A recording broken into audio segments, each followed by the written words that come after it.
그렇기 때문에 일본의 교과서는 1931년부터 1945년까지 허리가 잘립니다.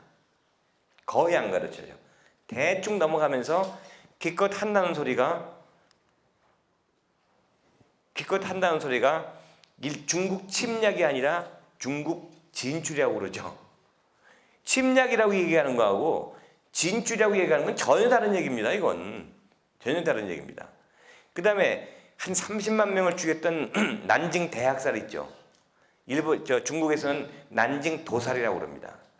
난징 대학살이 있는데 난징 사건이라고 그래요. 일본에서는. 그리고 그러니까 위안부 얘기는 나오면 증거대라 그러잖아요. 얼마 전에 증거대라고. 그런가 하면은 또 뭐 무슨 태평양 전쟁, 그것은 미국이 원조를 원료 수출을 끊었기 때문에 어쩔 수 없이 일으킨 전쟁이다. 뭐 이런 식으로 얘기를 하는 거죠. 그러니까는 일본 사람들의 기본 정서는 전쟁에 졌을 뿐 승전국에 의해서 특별히 나쁜 짓 한 거 아니다. 그 다음에 전쟁에 이겼으면 이야기가 달라질 거고, 자랑스럽지 않은 역사를 굳이 가르칠 필요 없다.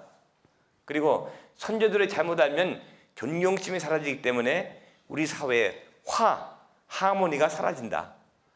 일본의 전통적 체문문화에 어긋난다 해가지고 이렇게 역사를 대충 축소하고 분식하고 얼버무려서 넘어가는 15년의 역사입니다. 이것이 일본의 결정적인 그 과오라면 과오고 치명타인 거죠.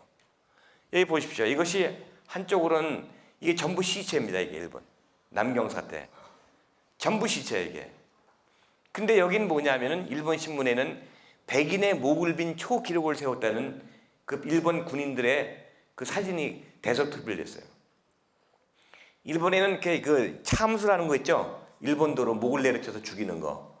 근데 이 사람들이 한 1인당 100명씩을 죽여가지고 신기록을 세웠다고 신문에 난 거예요. 이러한 역사를 해놓고서도 이 사람들은 바로 이러한 이유들 때문에 잘못했다고 생각을 안 하는 게 문제라는 이야기입니다. 자, 보십시오. 대륙 침략은 대륙 진출이고 난징 학살은 난징 사건이고 증거대라. 사과 문제는 왜 무슨 사과를 또 하라고 그러냐. 배상금 냈으면 됐지. 이런 식으로 이야기하고, 그리고 천황이 사과한 적 없죠. 얼마 전에 갔을 때 통석의 염을 금할 수 없다. 근데 이제 이곳은 일본 사람 입장에서는 상당히 좀 강도 높은 사과는 맞습니다. 왜냐하면은 사과라는 말 자체가 일본 사회에서는 사과하는 사람은 자신의 목숨을 거두어야 돼요. 사무라이 문화에서는. 예를 들어서 A라는 장군이 전쟁에 나가서 졌어. 그러면 자기 주군한테 와서 사죄합니다.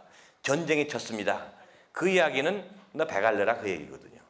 근데 천황이 배갈릴 수가 없죠. 그러니까는 일본 사회에다 뭘 더 따지냐 이런 식으로 나오는 거죠.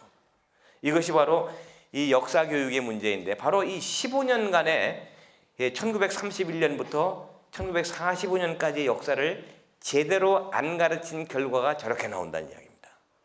그래서 지금 여기 보면은 일본의 정치가들입니다. 이 사람 보세요. 전 수상 하토야마 수상은 1947년생이죠. 그 다음에 나온 간나오토 수상이 46년생 전후 출신입니다. 그리고 현재 지금 노타 유시히코 수상도 1957년생이기 때문에 이 사람들은 전부 그 아버지 세대가 만들어 놓은 얼버무려 놓은 역사 교과서를 가지고 배웠기 때문에 일본의 가장 큰 문제는 자기네들이 자기네 아버지 세대가 뭘 했는지를 모른다는 거예요. 역사를 안 가르쳤기 때문에. 이것이 대단히 심각한 문제입니다. 저 사람들이 나쁜 사람이다.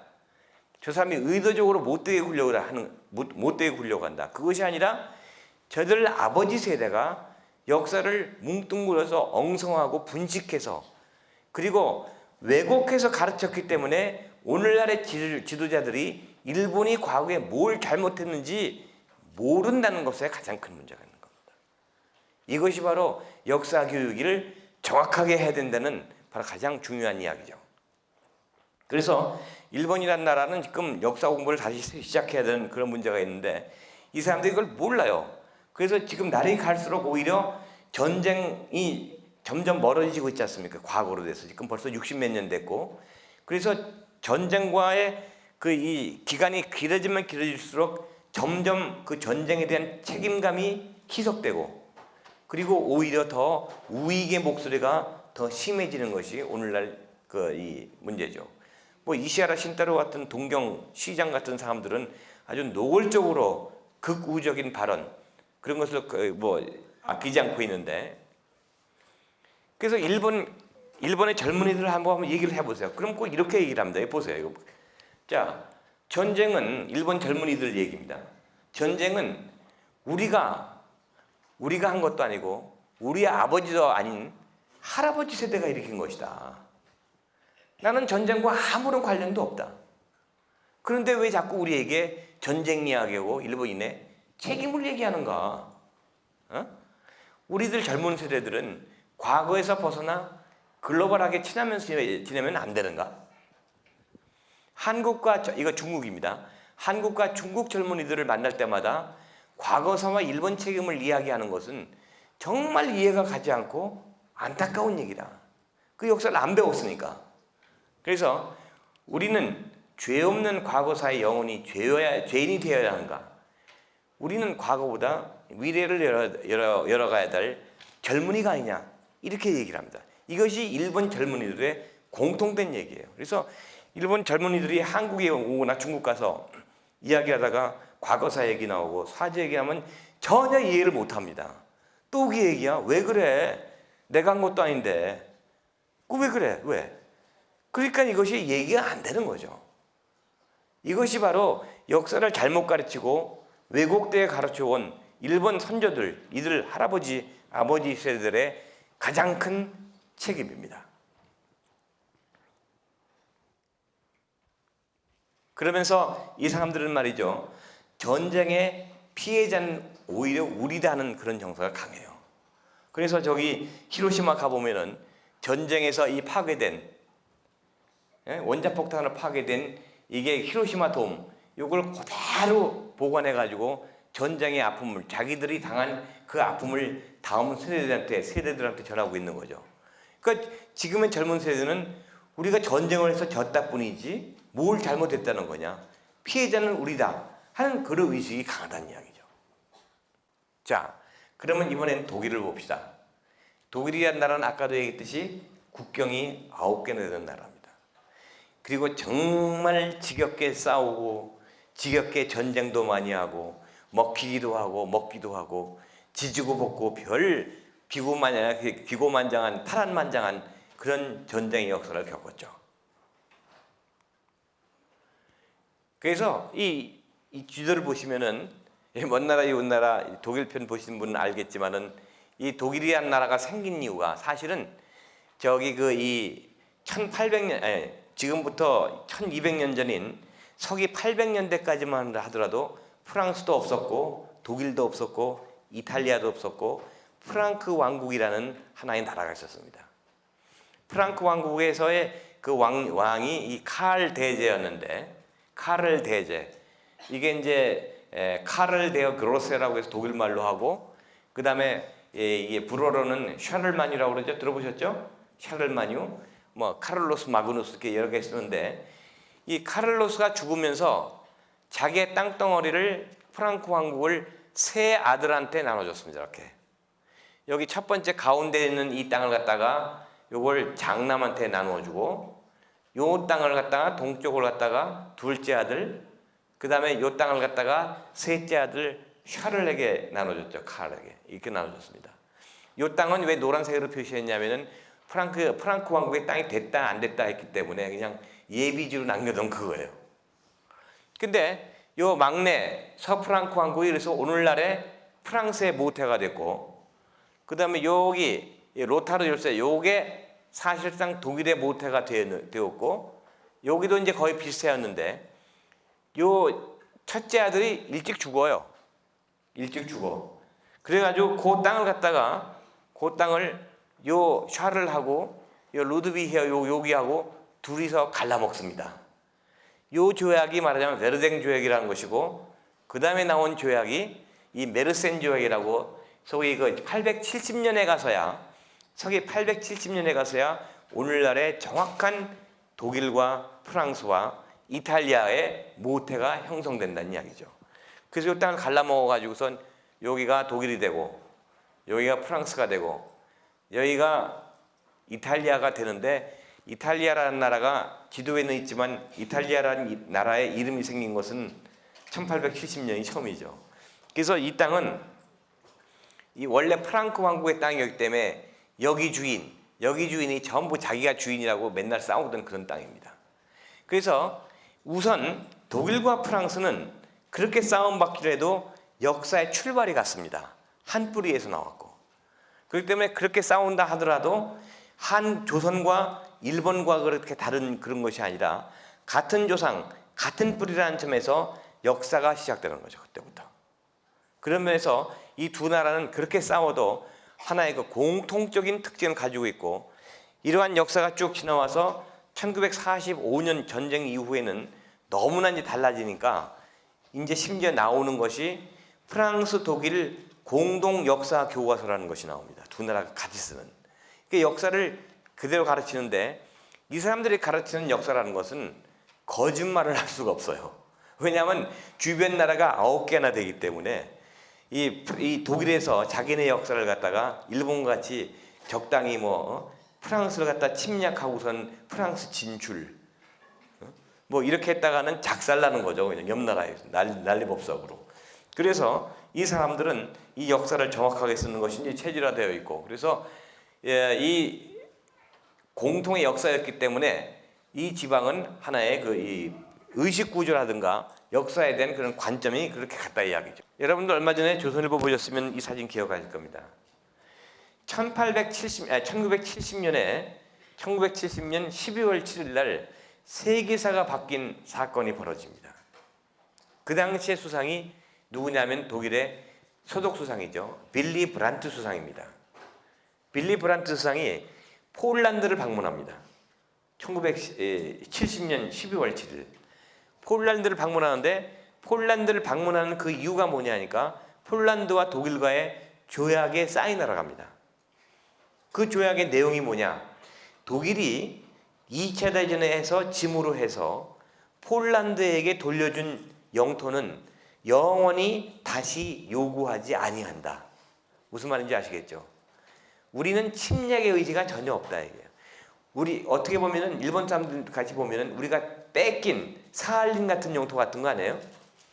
그런 우리가 너희들한테 돌려준 그 영토를 절대로 영원히 다시 요구하지 않는다. 지금 독일이 통일될 수가 없었던 이유가 뭐냐니까 이웃 나라들의 불신입니다. 독일이 분단된 이유도 독일이 너무 강했기 때문에 분단된 거 아니에요? 우리는 너무 못났기 때문에, 너무 약했기 때문에 분단된 거죠.